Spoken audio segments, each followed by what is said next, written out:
I'm thinking. But I don't think a mongoose is that tasty. I've never had fried mongoose. What's good, guys? Teddy here, and we're back for another MuchVault episode. In today's episode, we're gonna talk about Shakira. In 2024, Shakira is basically a household name. From her iconic vocal tone, and you know this, yole lole lole, to her music that touches people all over the world, Shakira has definitely made it. In this MuchVault interview, let's go back to 2002. This is after she released her successful album, Laundry Service, which had hits like Whenever, Wherever, and Underneath Your Clothes. She sits down with Welychka for a great conversation. Oh my God. Pepsi would love it. Okay, and we are rolling. You've explained it before. I don't think of mongoose when I think of Shakira. No, well, thanks. I'll take that as a compliment. Of course, but now I can see why. Could you elaborate on that again? Well, the first time I ever heard of a mongoose really caused a strong impression on me, because if you turn on the TV right now, what do we find? Discussions about war, hypotheses about war, war in Colombia, war in Israel. It's war everywhere. That little word has been invading our lives, and I don't know, I can't be oblivious to all that. So I always end up naming or choosing a name for my tours or for my albums. That has to do with the emotional moment I'm going through, and I guess I'm in a little bit of an existentialist mode right now.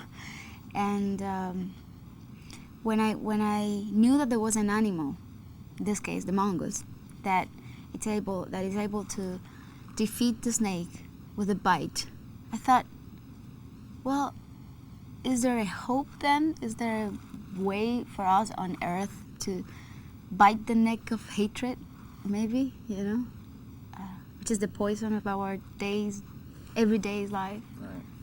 And I don't know, I just came up with that symbology, and I think it's an amazing animal. It's like a living miracle or something like that, like the personification of a utopia. You know what it is, I think in English it doesn't sound that great, but when you say it in Latin... Tour de la Mangosta. Oh my God. You like it in Spanish? Oh yeah, that sounds like a... You should have told me that. I would have changed the name. Sounds like a delicious food or something. I know, it sounds like langosta. Langosta is lobster. That's why it sounds like tasty, right? I'm thinking. But I don't think a mongoose is that tasty. I've never had fried mongoose. Not yet. And an artist can't go out these days and just tour and just play and, whatever, without it being a spectacle. I think the pressure's on you for it to be a big show and entertaining and an event. What are you going to do to realize that? I'm an entertainer, but I'm also an artist. And I think entertainment is evasive and art is confrontative.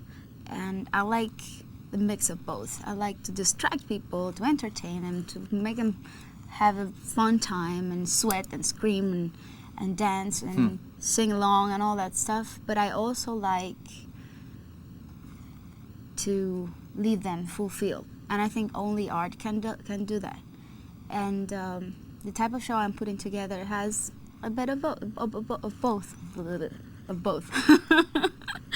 It has a lot of energy, rock and roll, the music rules, the band is sounding amazing. I'm so glad because they're really sounding great, but at the same time I wanted to have the best team of lighting and sound that there is in the industry. So I feel pretty confident for the first time that I'll have the type of show of my dreams, the show I've been dreaming about all these years. And in the truest sense of the words, this is a world tour.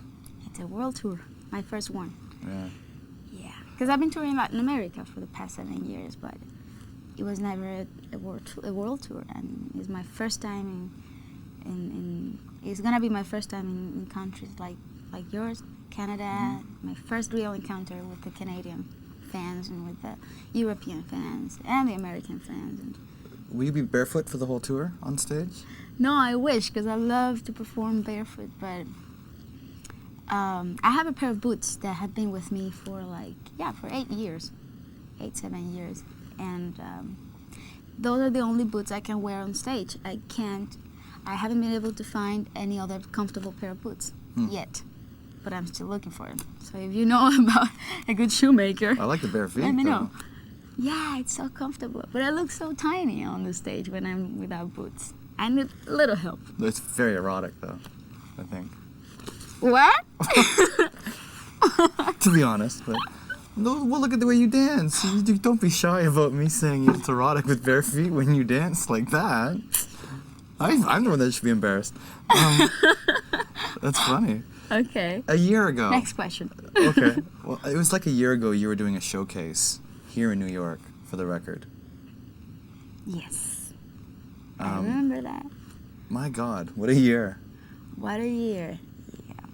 And many things have changed, and many experiences, many miles have been traveled, and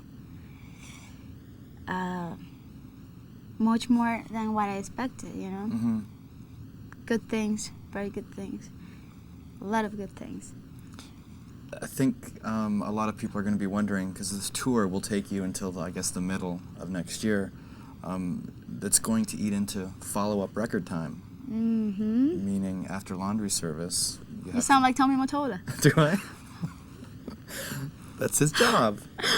It's like, Shakira, It's time. So are you writing for the next record? I'm like, no, not yet.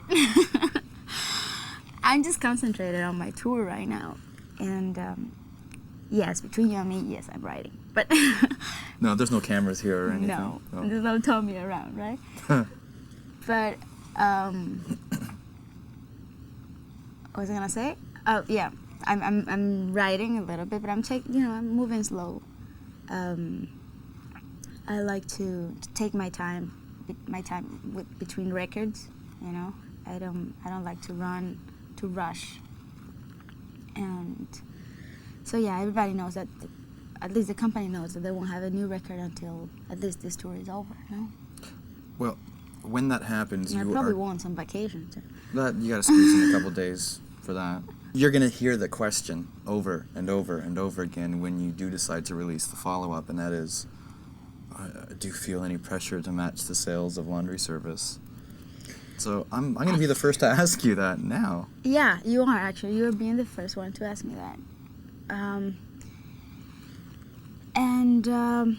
To tell you the truth, I feel kind of liberated now, and I do feel like going to the studio soon, even though I have the limitation of being on tour, but I know I'll be riding on the road, and it's exactly because of that. I feel that I don't have to prove nothing else to anybody else. Like with this album, I had a very strong pressure on me, outside me, and coming from within, because I needed to prove so many things to everybody and to myself. Mm-hmm.